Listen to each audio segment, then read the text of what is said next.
mean, we had it where we wanted it there in the ninth inning with the right guys up, a good pitching matchup. Advantage counts, 2-0 count to Seymour. Lanzilli was ahead in the count the whole time, up in the count 3-1. Muntz was up in the count. And, we, our three All-American guys. I mean, somebody needs to come through there in that situation and put some pressure on them in the ninth, because I think if we put a little pressure on that pitcher, I think we win that game. But unfortunately we didn't. Rhett didn't have his good stuff today. He just wasn't landing his changeup like he was against Louisville. And Virginia Tech's a good fastball hitting team, and they're I think we gave up probably 90% of our hits on the weekend on fastballs. And as we saw from Virginia Tech, I told the team after the game, the difference in the series was that their pitchers pitched backwards and ours didn't. And there's a reason in Major League Baseball that less than 50% of the pitches that are thrown are fastballs, and for some teams less than 40% fastballs. And if you're going to try to pitch in college baseball and be throwing a lot of 2-0, 1-0 fastballs, it's going to be really hard for you. But Virginia Tech was able to pitch backwards, and we weren't. Obviously Manassi and Adler, gave us 8 outs at the end there with a chance to to win the game. Furtado, it was a big home run for Furtado game. He comes in, gives up a leadoff walk, falls behind the 9-hole hitter, and gives up a home run on a 1-0 fastball. I mean, that was a big situation in the game too, because we had just kind of cut the lead a little bit, and that enabled them to spread it back out. It was 8-5, and that enabled them to spread it back out. Or it was 8-6 maybe, and that enabled them to spread it back out to 10-6. And again, just too many missed opportunities tonight and Friday. Our defense let us down again. We get a ball gets away from us in the middle of the infield, a guy advances to third, and then we look him back, but we don't throw hard to first base, and he scores. And then the ball to Pierce Bennett, he's got to come and get that ball and throw Madden out at first, and that saves us a run too. So, again, in this game, two runs made a huge difference. So our defense, needs to get better. We need to get better on the mound and with our at-bats. I mean, it's no secret we're 10-15 right now, so we need to get better at all phases.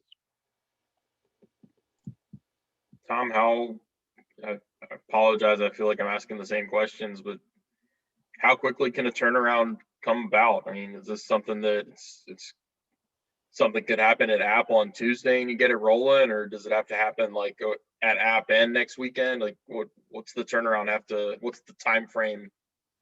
Yeah, when it has to happen? It has to happen now. I mean, we can't afford to lose any more series. If we've got 5 series left, and if we win all 5 of those series, then we're in shape to go to the NCAA tournament. And anything short of that, is going to be short of the NCAA tournament, and we're going to have to win the conference tournament and might not get into the conference tournament. So it starts with a win on Tuesday, obviously, for sure, but it's more than that. I mean, we've got to win a series next weekend. How did the schedule break this way where what is it now, 8 straight on the road or maybe more than that? What was the break here? Yeah, so, 2 things. One, Western Carolina wasn't on the original schedule. We were supposed to play them at home, and we had no game scheduled for March 3rd. UNC Charlotte had already canceled, and in order to get Western Carolina on the schedule, I had to guarantee a return trip to them on the 20th. So, but typically what happens is we make our midweek schedule before we get the conference schedule, and sometimes it just falls that way where in between 2 road series we have road games, and it's just it's unfortunate, but it went that way for 2 reasons. One, because of the reschedule on App State, but also just us not getting our or having our midweek set before we get the conference schedule.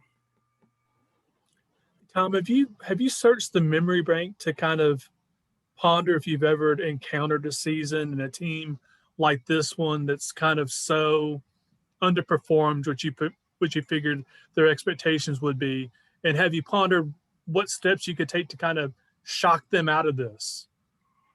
Yeah, so Jeff Strom said he thinks it's very similar to the 2003 team, which was obviously predates me, but they were coming off that 2002 year, and they had a bunch of guys back and some preseason All-Americans and guys that, it was their draft year, and, and just didn't perform. And for us, I feel like our our hitters, in their draft year, Munson, Seymour, and Lanzilli, kind of up and down the line there, Turconi even, Tinsman, either through COVID or injury or whatever. I mean, those guys all got off to slow starts, and it's their draft year, and I think they kind of hit the panic button. And they've been pressing ever since. And every time we get a little bit of light that one of them might come, one or two or three of them might come out of it, then we have a stretch of a couple of bad games kind of on the heels of that. So we just haven't seen any consistency in those at bats from our juniors and seniors. I mean, you look at our statistics, and we're led statistically by our freshmen. Costello and Wilkin are at the top of every statistical category. And when you have guys that have the track record that our older guys have, it quite honestly shouldn't be that way.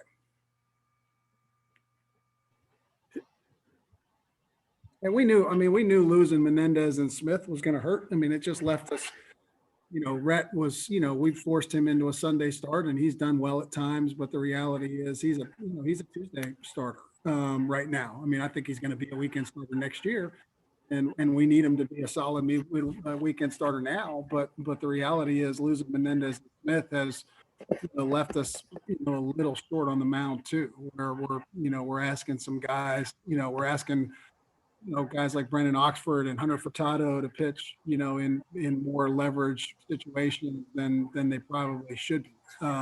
Because we're just, when you lose Menendez, that's 100 innings, and you lose Smith, and that's probably 80 innings. I mean, you lose 180 out of your 500 innings, or less than 500 innings in a year like this. I mean, you're talking about, you lose, whatever the math is there. I mean, you're losing 18, 20% of your, what is the math on it? 40%? No, so that's too much.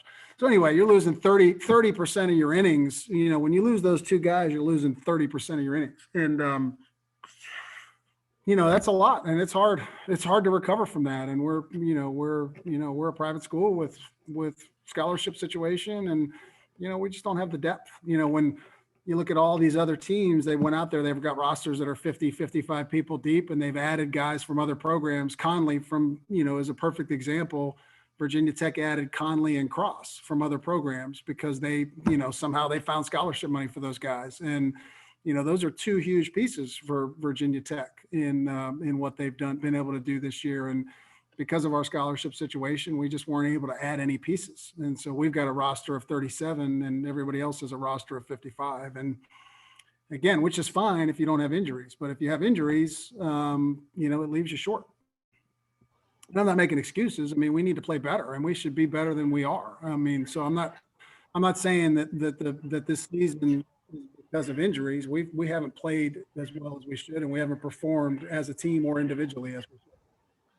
Speaking of the math and that type of stuff, is there any way to convince your guys that have been struggling at the plate to just kind of forget about the stats and just focus on like the next 5 ACC series, and, pretend the record's 0-0, pretend you're 0 for 0 on the season, and just focus on, the finish here?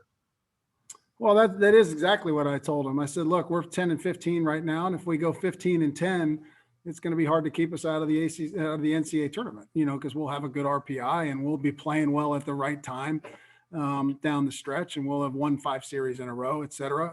So again, and we're certainly capable of doing that. I mean, there's nobody left on our schedule that I look at and I'm like, how are we going to win there?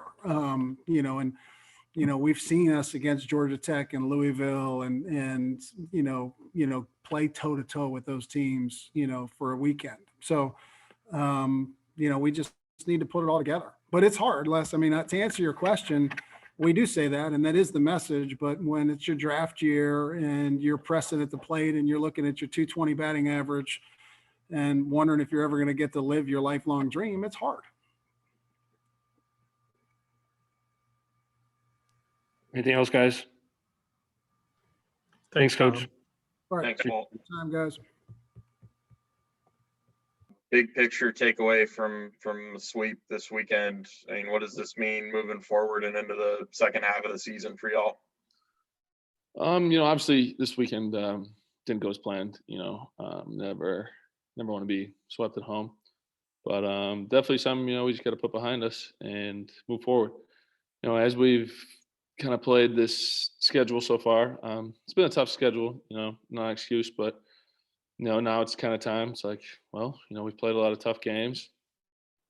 We've been starting to really find our stride with quality at bats. Our pitching staff's been there the whole year, so no worries behind that. But kind of this. We're halfway done now, so the second half of the season's really big for us, and it's not a bad time to get hot at the right time. So we'll see what happens. What do you need to see to kind of show you that you guys are turned in the right direction? Like what will it take, or can you even identify it before it actually happens? I think it's just sticking to a good approach and kind of just going about things the right way. Being able to have good practice days, have your extra work. It's kind of, I think, I really think it kind of comes along to that, and really just everyone kind of pushing towards that same goal and wanting to win. I think we saw it today. It's like we never back down. It's like they'd score 3. We'd come back, we get 1. It was like I think we only didn't score in two of the 9 innings today. So, and even in the 9th, it's 10-7. It's like, oh man, it's 3 runs in the 9th. We end up getting back 2, and we had a lot of good at bats. So that's definitely very promising to see going in the second half of the season. So we'll see how it goes. And then, Bobby, you hit 2 out and barreled at least 1 other. You probably feel like you're starting to come together at the right time too, right? Yeah, definitely. I've kind of looking through some video and kind of looking at different things. I've hit a lot of balls hard. Might be into a shift. Like my first bats, like seems like that happens a lot. But yeah, definitely, just kind of working on a couple things, and it's a lot of it's just mental. My dad was here this weekend. He kind of just pulled me aside and kind of basically just said like, "Hey man, like you're good. You're you. Just be you. Don't think and have fun." Today, I kind of took that approach, and after that first homer, it definitely felt like a piano came off my back. So definitely felt a lot better for sure. So having your father around helps ease the tension as opposed to the opposite. Yeah, definitely. Me and him were in the cage yesterday for probably 2 hours, so there was maybe a little more tension in there, but yeah, when he's around, it's always good. How early did you have your batting gloves off on the second homer? Yeah, so it kind of just like popped off. That's like sometimes what it does. But I hit it and I felt it came off, and man, it was gone. So it's just like, we'll put it back on. So that wasn't intentional. No. To be stripping them off. We can go with it. It was intentional, but no, it wasn't. Speaking of something along those lines, when Cam Minacci was on the mound, what was going on between the 2 dugouts at that time? It seemed like a little bit of barking with the ump and that kind of stuff. Yeah, you guys know Cam's kind of a nut in the mound, but he's awesome to play behind. So, he was just being him, and right when the guy didn't call time or anything, so Cam's like, all right, I'll go right at him. So that was how it started. It was all throughout the time, and then their dugout started going, and it was a whole thing. So, they were just kind of, I don't even really know what was going on, but I just know it was based off Cam just kind of trying to quick pitch. Anything else, guys? Thanks, Bobby. Thanks, Awesome. Bobby. Thanks, guys.